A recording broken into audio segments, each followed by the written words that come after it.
Assalamualaikum warahmatullahi wabarakatuh. Alhamdulillahi rabbil alamin.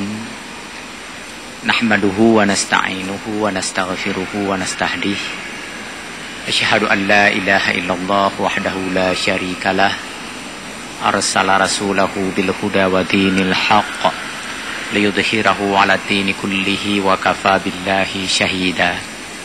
Wa asyhadu anna Muhammadan 'abduhu wa rasuluh arsalahu Allahu syahidan wa mubasysyiran wa nazira wa da'iyan ila Allah bi idnihi wa sirajan munira. Allahumma salli wa sallim ala sayyidina wa maulana Muhammad wa ala alihi wa ashabihi ajma'in. Ma'asyiral hadirin dan muslimin, kita memuji Allah dan bersyukur kepadanya atas curahan rahmat dan karunia-Nya yang melimpah. Salawat beriring salam kita doakan semoga disampaikan kepada baginda Rasulullah beserta sahabat, kerabat, tabi'in, para aulia, syuhada, ulama, salihin. Kepada kita semoga Allah mudahkan berbagai urusan yang sedang kita hadapi. Seandainya ada di antara kita yang sedang menghadapi masalah, semoga Allah tunjukkan jalan keluar yang terbaik. Apabila ada di antara kita yang sedang kurang sehat, semoga Allah berikan anugerah kesehatan dan kesembuhan kepadanya. Dan jika ada di antara kita, saudara-saudara kita yang sedang ditimpa musibah, semoga Allah berikan kesabaran dan ketabahan kepadanya. Seraya mengharapkan rahmat, ridha dan hidayah Allah, kita mulai pengajian pada malam hari yang berbahagia ini dengan sama-sama membaca basmalah. Bismillahirrahmanirrahim. Bapak Ibu hadirin dan hadirat yang berbahagia, pendengar Radio Baitur Rahman, pendengar Radio Republik Indonesia, Radio Serambi, dan pemantau berbagai siaran radio yang saya hormati. Mungkin air mata kita kembali harus kita usap dalam beberapa hari terakhir ini. Banjir yang berkesinambungan di wilayah Aceh Jaya, Singkil yang begitu lama, berlanjut dengan gempa cukup besar di Pidijaya dan sekitarnya, menelan korban seratusan jiwa orang, ratusan rumah lainnya roboh, kemudian juga banyak yang harus dirawat karena cedera berat, belum lagi cedera ringan, ditambah lagi dengan dampak trauma yang dirasakan oleh masyarakat di sana juga teramat sangat tinggi. Ya, dalam keadaan yang seperti ini kita sedang diuji. Bukan hanya masyarakat yang secara langsung menerima dampak dari korban dan banjir yang sedang diuji oleh Allah, tetapi kita yang sedang duduk manis di dalam masjid ini pun sedang diuji oleh Allah. Diuji keimanan kita, diuji ketabahan kita, diuji solidaritas kita, diuji pertemanan dan persahabatan kita, diuji ukhuwah kita. Sejauh mana kita bisa menghadapi ujian Allah ini dalam rangka setidaknya menyelamatkan iman kita. Dan sekali lagi bahwa apa yang dialami di berbagai daerah di Aceh itu sebagai momentum bagi kita untuk menambah tabungan amal kita, sebagai kesempatan untuk memperkuat daya juang kita dalam menumbuhkan rasa persaudaraan dan persahabatan. Ditambah lagi kita lihat sejumlah masjid juga rusak berat dan bahkan ada yang rata dengan tanah. Masjid yang selama ini digunakan oleh masyarakat setempat untuk kepentingan beribadah dan kepentingan pendidikan keislaman dan sebagainya, itu harus dibangun lagi, membutuhkan waktu dan biaya yang cukup besar. Ya, pantas kita mengusap air mata, tetapi rasa duka dan luka jangan dibiarkan berkepanjangan. Kita sekali lagi diuji pengorbanan kita, wajahidu bi amwalikum wa anfusikum, berjihadlah dengan menggunakan harta kalian dan bahkan dengan menggunakan jiwa raga kalian.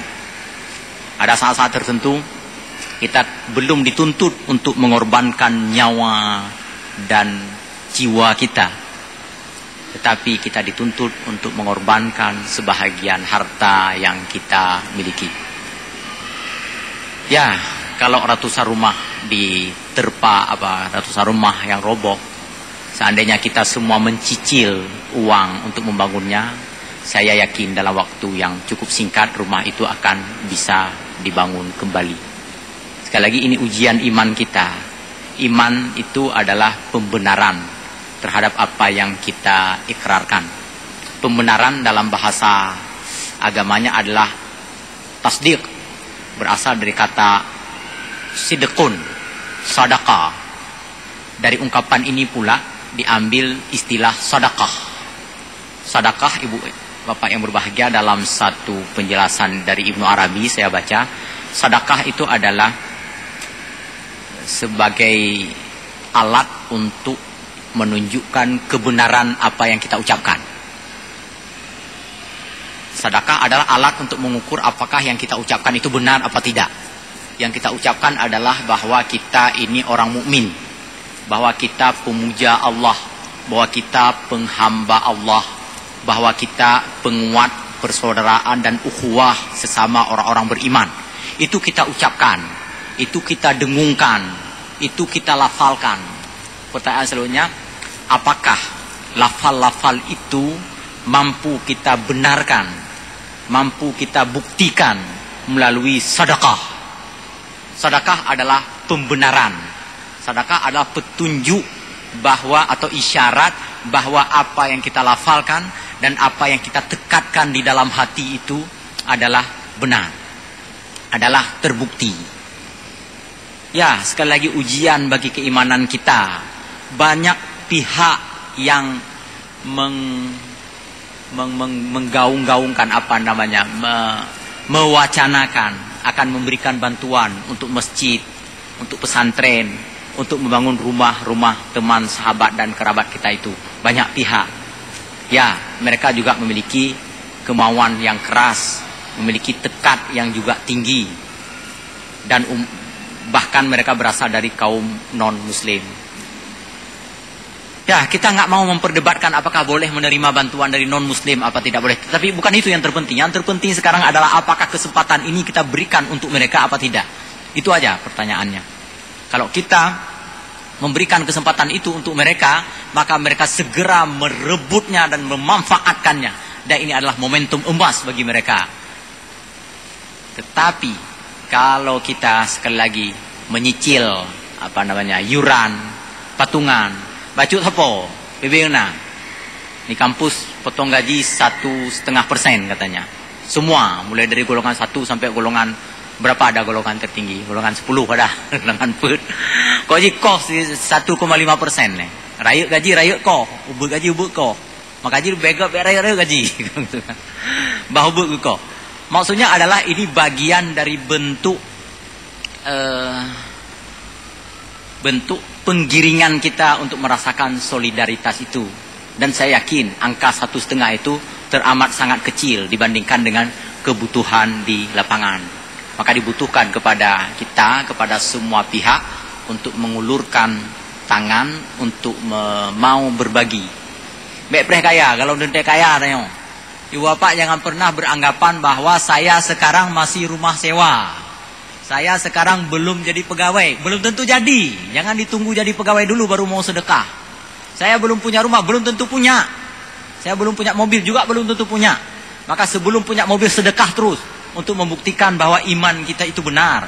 Untuk membuktikan bahwa apa yang kita katakan itu adalah benar. Pembenarannya adalah melalui sedekah. Dan sedekah terbuka kesempatan kepada kita saat ini. Di sana mereka sedang membutuhkan bantuan sedekah dari kita. Ibu bapak yang berbahagia, sekali lagi kepada teman-teman sahabat di PD Jaya yang memantau siaran ini, saya lihat 2 hari yang lalu mereka memantau siaran ini di sana.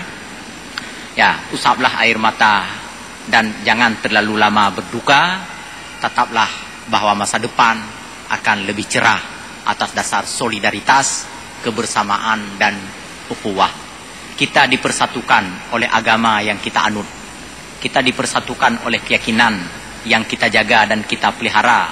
Hidup dan mati adalah untuk menjaga dan memelihara keyakinan yang teramat berharga ini. Jauh lebih berharga daripada emas dan mutiara. Jauh lebih berharga dari apapun juga yang ada di muka bumi ini. Keimanan dan keyakinan kita. Kita mesti jaga itu semua. Bapak yang berbahagia, di dalam kitab yang kita baca ini Usulul Iman sampai kepada pembahasan ma yujabu alaina nahwar rusul. Kewajiban-kewajiban kita terhadap para rasul. Ada sejumlah kewajiban yang melekat pada orang-orang beriman, yang kewajiban itu mesti ia wujudkan dalam konteks, dalam kaitannya ia mengimani para rasul Allah. Para rasul Allah sudah kita bahas pada pertemuan yang lalu, adalah orang-orang yang mendapatkan wahyu dari Allah, sekaligus mendapatkan tugas untuk menyampaikan wahyu itu, dan bahkan diberikan tugas untuk menyebarkan wahyu itu sekalipun ditantang dan dihalang. Mereka adalah orang-orang terpilih. Tak banyak yang bisa mencapai predikat kerasulan ini. Dan mereka adalah orang-orang yang sangat dimuliakan oleh Allah. Kewajiban-kewajiban kita terhadap orang-orang terpilih itu, para rasul Allah itu, yang pertama adalah tasdiquhum jami'an fima ja'u bihi. Membenarkan, tasdik sama akar kata dengan sedekah, sidqun. Tasdiquhum jami'an fima ja'u bihi. Membenarkan mereka semua. Membenarkan bahwa mereka benar-benar rasul, atau meyakini bahwa mereka benar-benar sebagai rasul Allah. Fima ja'u bihi, dan juga membenarkan apapun yang dibawa oleh mereka. Yang dibawa oleh mereka adalah agama Allah, adalah wahyu Allah, adalah ajaran yang itu mesti dianut dan dipatuhi oleh umat manusia. Wa annahum mursaluna min rabbihim, bahwa mereka semua adalah orang-orang yang diutus dari Tuhan mereka, yang diutus oleh Allah Subhanahu wa ta'ala. Walaupun secara kasat mata atau secara fisik, secara biologis, mereka berasal dari kalangan masyarakat setempat. Wa ila Madyana, misalnya kalimat Al-Quran, wa ila Madyana akhahum Syu'aiban, atau wa ila Samuda akhahum Salihan, dan seterusnya. Kepada kaum Madian kami utus salah seorang di antara saudara mereka sendiri yang bernama Syu'aib. Kepada kaum Samud kami utus salah seorang di antara mereka sendiri yang bernama Salih. Ini contoh. Secara fisik, secara jasmani, Nabi Saleh adalah bagian dari kaumnya Samud. Secara fisik, Nabi Syu'aib adalah anggota kaumnya yang bernama Madian. Dan para nabi lain pun banyak yang seperti itu. Secara fisik seperti itu. Akan tetapi secara non-fisik, ya, secara non-fisik mereka memiliki dimensi rohaniyah yang membedakan mereka dengan kaumnya.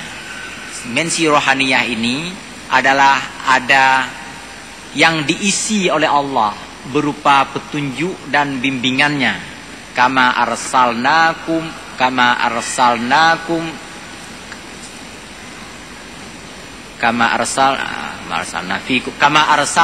fikum rasulam minkum yatlu alaikum ayatina wa yuzakkikum wa yuallimukumul kitaba wal hikmah wa yuallimukum ma lam takunu ta'lamun. Jadi kepada para rasul ini dibekali oleh Allah bekal itu tak nampak pada wujud fisiknya. Bekal itu mengisi jiwa ruhaniyahnya. Apa bekalnya itu? Bekal yang pertama adalah mereka membaca ayat-ayat suci. Ayat-ayat yang kepada mereka diturunkan oleh Allah. Yatluna alaikum, mereka membaca ayat-ayat tersebut. Kemudian wa yuzakkikum. Bekal yang kedua adalah pembersihan jiwa. Mereka telah dibersihkan jiwa oleh Allah, dan karenanya kepada mereka diberikan kewenangan untuk membersihkan jiwa manusia lainnya. Kemudian wa yu'allimukumul kitab. Mereka juga diberikan bekal berupa taklim, berupa ilmu, berupa pengetahuan. Mereka memiliki pengetahuan yang jauh lebih banyak, lebih dalam, lebih luas, lebih tajam, jauh lebih tinggi pengetahuan mereka dibandingkan profesor sekalipun, daripada guru besar sebesar manapun. Ya, pengetahuan para rasul ini jauh lebih besar daripada pengetahuan guru terbesar yang ada di muka bumi ini. Kenapa? Karena gurunya guru besar itu adalah guru besar sebelumnya. Guru besar sebelumnya itu memiliki guru adalah guru besar lagi sebelumnya. Tetapi ingat ibu bapak yang berbahagia, sebelum ada guru besar pertama sekali itu adalah diajarkan oleh bukan guru besar. Sekarang pertanyaan, siapa pandai guru besar dengan bukan guru besar? Lebih pandai bukan guru besar. Karena yang bukan guru besarlah yang mengajarkan si guru besar pertama. Baru guru besar selanjutnya diajarkan oleh guru besar pertama ini. Nah, para rasul ini diajarkan bukan oleh guru besar, bukan oleh manusia, tetapi diajarkan oleh yang maha besar, yang maha tahu, yang al-alim, yang mengetahui segala-galanya, karena dia adalah pencipta dan pemberi kehendak terhadap segalanya, yaitu Allah Subhanahu wa ta'ala. Kemudian ya'allimukumul kitab, tentang isi Alkitab diberikan pengetahuan kepada para rasul itu. Dan wa ya'allimukumul kitaba wal hikmah, tak hanya Alkitab diajarkan oleh Allah, tetapi juga al-hikmah. Al-hikmah yang diartikan dalam bahasa Indonesia dengan kebijaksanaan. Pengertian kebijaksanaan ini tidak sepenuhnya mampu merepresentasikan kandungan makna yang terdapat dalam ungkapan al-hikmah itu.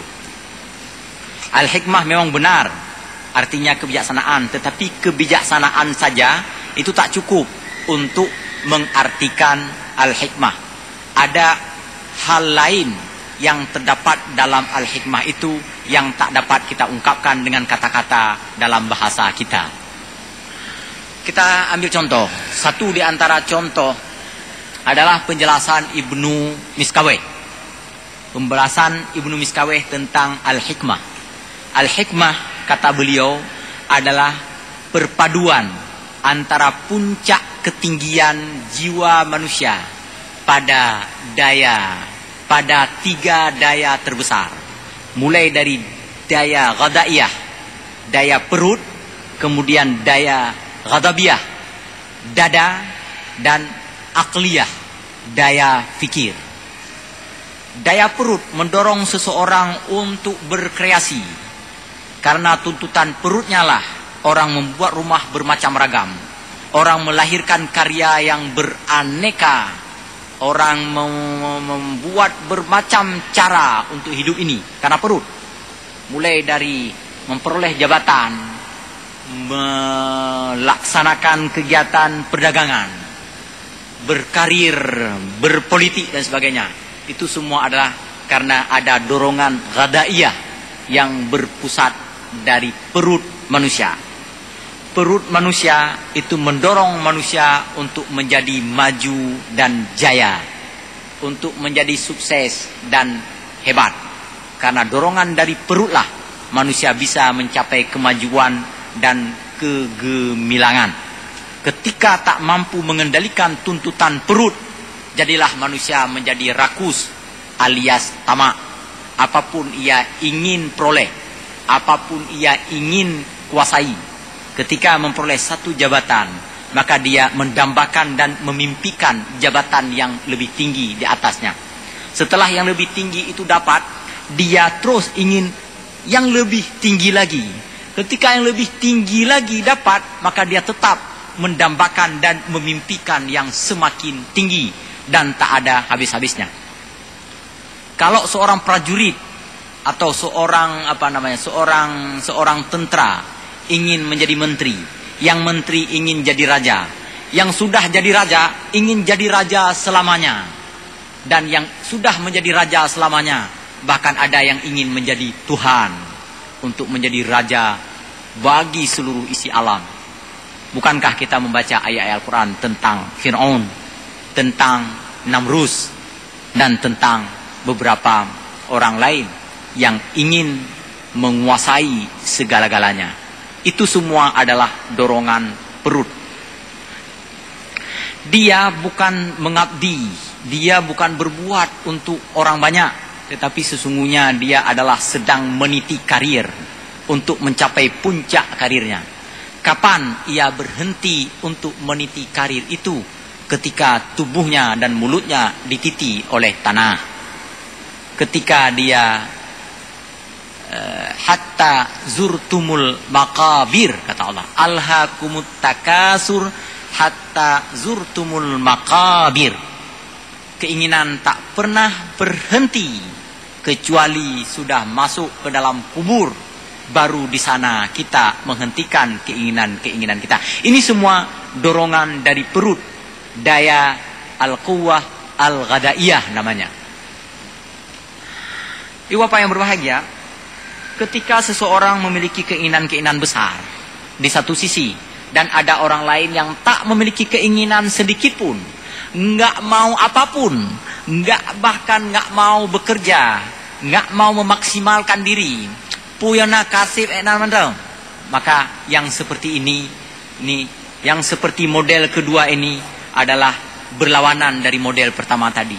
Yang pertama adalah rakus atau tamak. Yang kedua ini loyo namanya. Hana selera sagai. Yang rakus nggak bagus, yang loyo juga tidak bagus. Yang bagus adalah titik tengah. Titik tengahnya namanya iffah. Iffah artinya memiliki keinginan tetapi mampu mengendalikan diri. Hawa kena pajuh sesuatu tetapi hana gegrop, gecen, gelumpat, gegom gede terhadap apa yang hawanya. Kalau lihat rak makanan disajikan, hang dia rungkom gede karena dia memiliki keinginan untuk menikmatinya, tetapi bersedia mengantri, menanti giliran. Kalaupun nggak dapat nanti nggak apa-apa. Nah, ini iffah namanya. Punya keinginan tetapi mampu mengendalikan diri. Ini yang terpuji, yang seperti ini.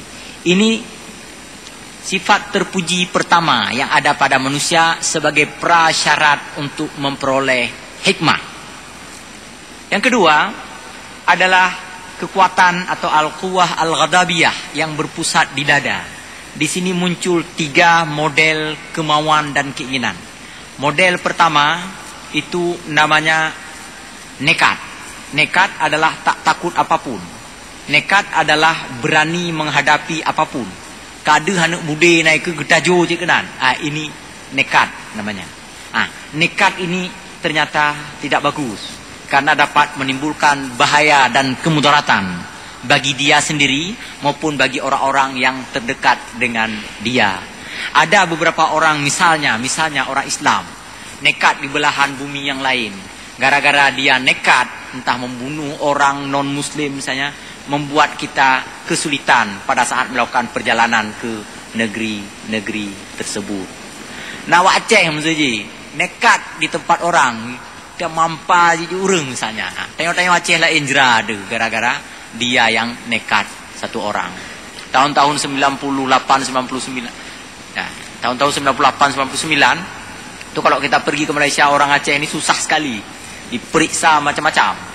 Mulai dari tah sampai keh diperiksa, iraba mentah badan. Kenapa? Karena pada tahun-tahun itu ada segelintir oknum orang dari Aceh nekat bawa ganja ke sana. Yang hanai pulun dan nyawanya.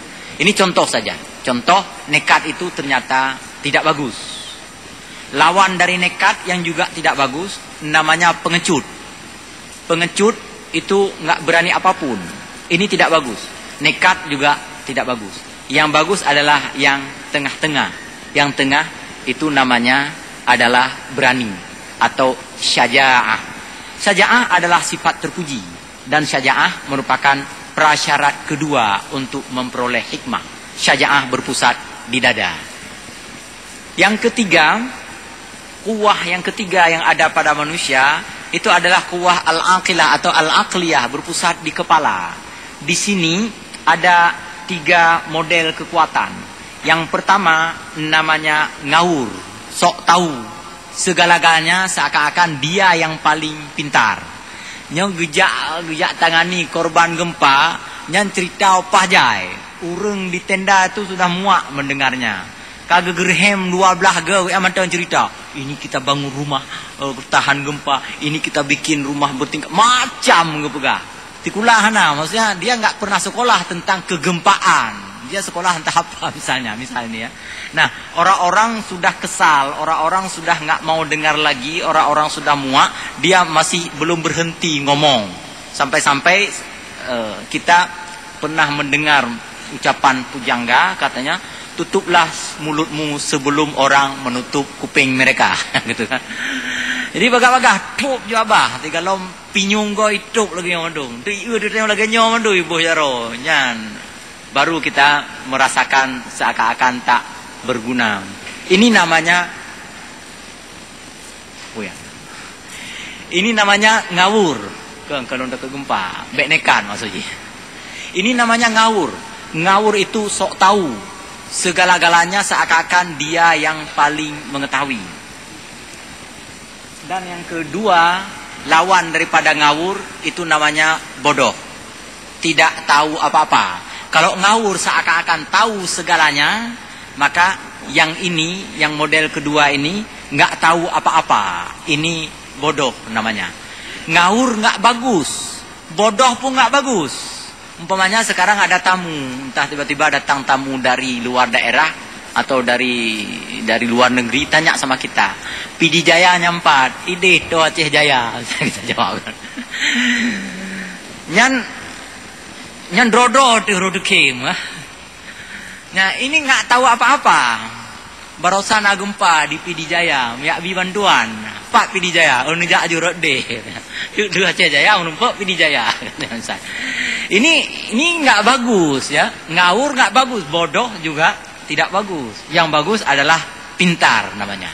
Pintar, pandai. Apa beda pandai dengan ngawur? Pandai itu berdasarkan argumen. Omongannya itu bukan asal bunyi, tetapi didasarkan pada pengetahuan. Yang pengetahuan itu seandainya dipelajari oleh orang lain, seandainya dievaluasi dan dikritisi oleh orang lain, ada dasarnya, ada dalilnya, ada sumbernya, ada rujukannya, ada penguatnya, tidak asal ngomong. Nah, ini orang pandai. Dan orang pandai bersedia menjelaskan pengetahuannya kepada orang lain. Itu orang pandai. Makanya di dalam ungkapan-ungkapan filsafat ada 4 model orang. Ada orang model dia tahu bahwa dirinya tahu. Ada orang tiga model ya. Ada orang yang tahu bahwa dirinya tidak tahu. Ada orang yang tidak tahu bahwa dirinya tidak tahu. Nah, yang ketiga ini bodoh namanya. Yang pertama, orang yang tahu bahwa dirinya tahu, annahu yadri, huwa yadri annahu yadri. Dia tahu bahwa dirinya tahu. Ada pengetahuan, maka pengetahuan ini ia bagi untuk orang lain. Ini orang pandai. Yang kedua, ia tahu bahwa dirinya tidak tahu. Nah, ini apa yang dia tidak tahu, dia nggak mau komentar.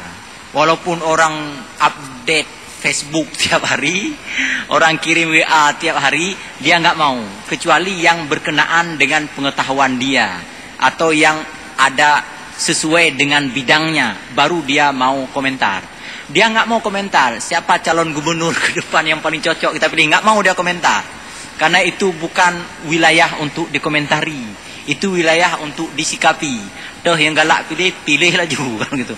Tetapi apa juga ditanya tentang sesuatu, misalnya bagaimana cara menanam padi misalnya. Dia tahu caranya karena dia sekolah tentang pertanian misalnya, atau setidaknya dia pernah menanam padi beberapa tahun, maka dia pun akan memberikan penjelasan. Nah, ini dia tahu apa yang dia tahu dan dia tahu apa yang dia tidak tahu.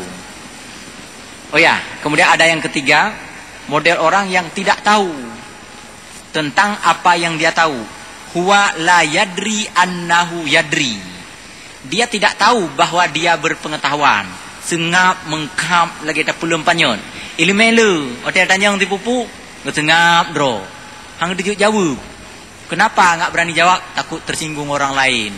Kenapa takut tersinggung? Karena banyak orang yang melakukan itu. Ditanya kepada saya. Nah, ini enggak bagus juga. Tanya kepada dia, Kiban dengku, kalau misalnya ada orang ya puduk-puduk makanan, sesembahan, sesajian, boleh kubu, boleh lumo ya ti lan laut, bak bulan safa, bak bulan nyok, bulan je Kiban dengku. Oh, nyambek tak jawab. Dia tahu itu, tetapi dia enggak mau jawab. Kenapa enggak mau jawab? Takut orang tersinggung dengan dia. Ini enggak bagus juga. Dan yang terakhir adalah la yadri annahu yadri. Dia enggak tahu bahwa dirinya tidak tahu. Ini orang ngawur tadi. Bapak yang berbahagia, kembali kita kepada pembicaraan tadi. Orang yang pandai adalah orang yang tidak ngawur dan orang yang tidak bodoh. Maka kepandaian ini menjadi prasyarat yang ketiga bagi seseorang untuk menjadi orang yang berhikmah. Hikmah kalau begitu adalah perpaduan tiga persyaratan ini.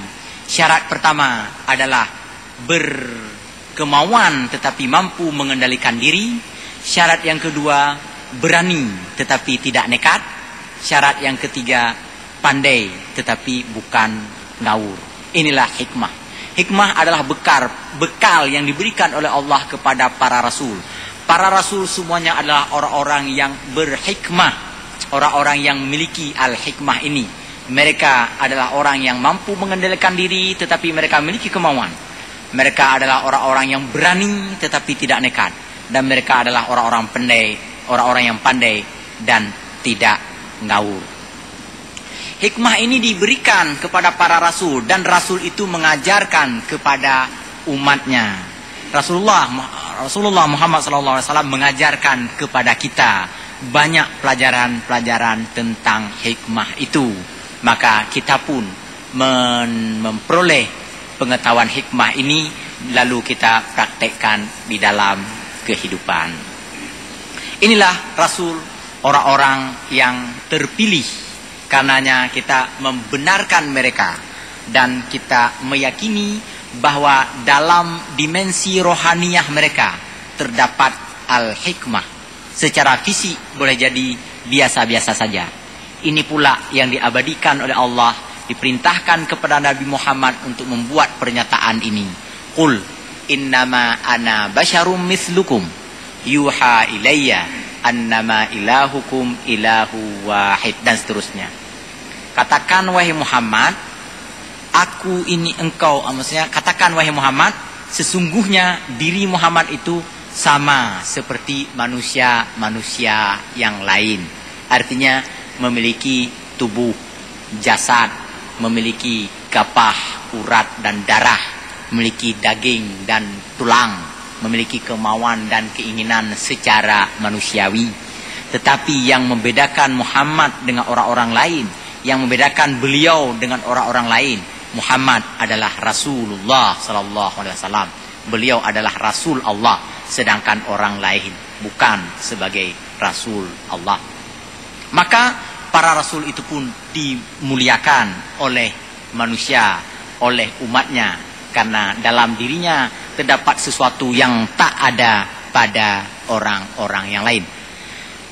Ibu bapak yang berbahagia, kalau kita melihat manusia, kalau kita melihat orang per orang yang banyak jumlahnya ini, kita akan memuliakan orang itu ketika dia memiliki kelebihan-kelebihan tertentu, yang kelebihan itu tak ada pada orang lain. Mungkin kita berjumpa, ini ada gubernur ini, ada MPU. Jadi ini kita hormati mereka, kita hargai mereka. Kenapa? Karena ada sesuatu yang ada pada mereka tidak ada pada banyak orang. Apalagi para rasul. Pada diri rasul itu memiliki sesuatu yang sesuatu itu tak ada pada orang lain. Itulah hikmah kita sebutkan tadi, itulah ta'lim, itulah dia tilawah dan sebagainya yang menjadi bekal diberikan oleh Allah untuk mereka menjalankan misi dakwah di muka bumi ini.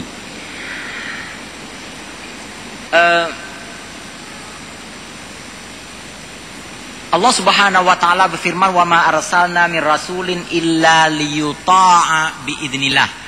Kami tidaklah mengutus para rasul kecuali mereka untuk ditaati dengan izin Allah.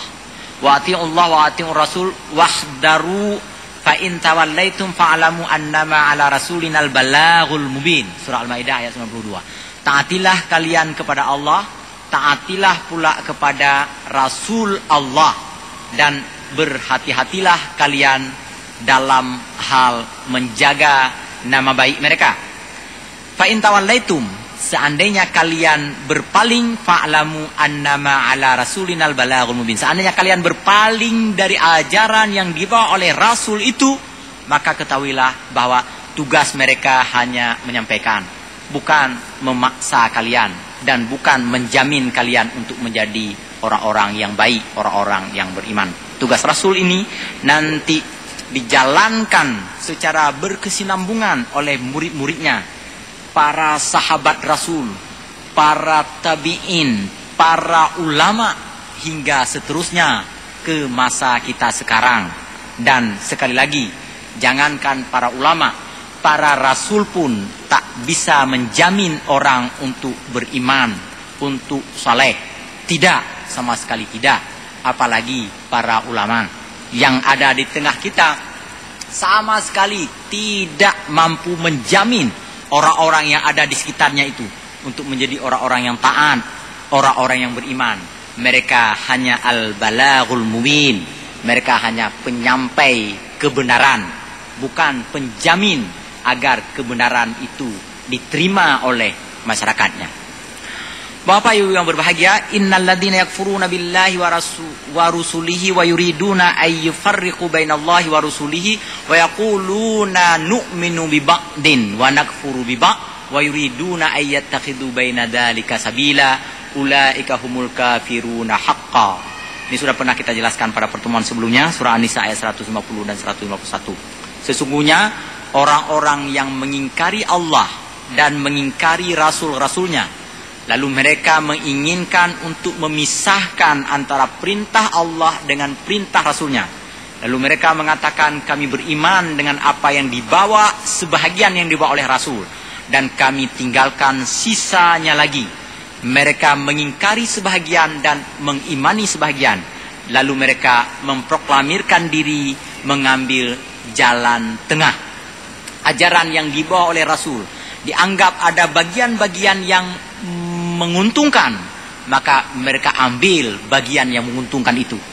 Lalu ketika ada bagian-bagian yang terasa berat dan susah untuk dia laksanakan karena kepentingan atau berbenturan dengan kepentingannya, lalu ia abaikan ajaran yang berbenturan dengan kepentingannya. Lalu ia mengklaim diri, ini cara beriman yang moderat. Cara beriman yang moderat itu, kalau cara seperti itu dengan mengambil sebahagian ajaran Rasul yang dibawa oleh Rasul, lalu meninggalkan sebahagian ajaran yang lain, lalu mengklaim diri sebagai moderat, ulaika humul kafiruna haqqa. Mereka benar-benar sebagai orang kafir, bukan lagi sebagai seorang yang muslim.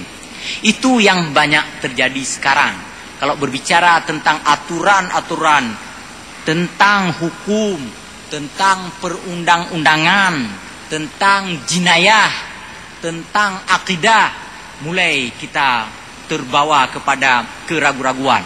Untuk apa kita terapkan ajaran ini? Untuk apa hukum terlalu berat? Maka kita menjadi umat Islam yang moderat, yang perintah-perintah salat, yang bersedekah, yang mudah-mudah kira-kira kita ambil, yang ini agak berat kita tinggalkan. ulaika humul kafiruna haqqa, kata Allah. Memilih jalan tengah seperti itu dengan cara mengabaikan ajaran yang dibawa oleh para rasul demi atau karena berbenturan dengan kepentingannya, maka dia sesungguhnya adalah kafir haqqan.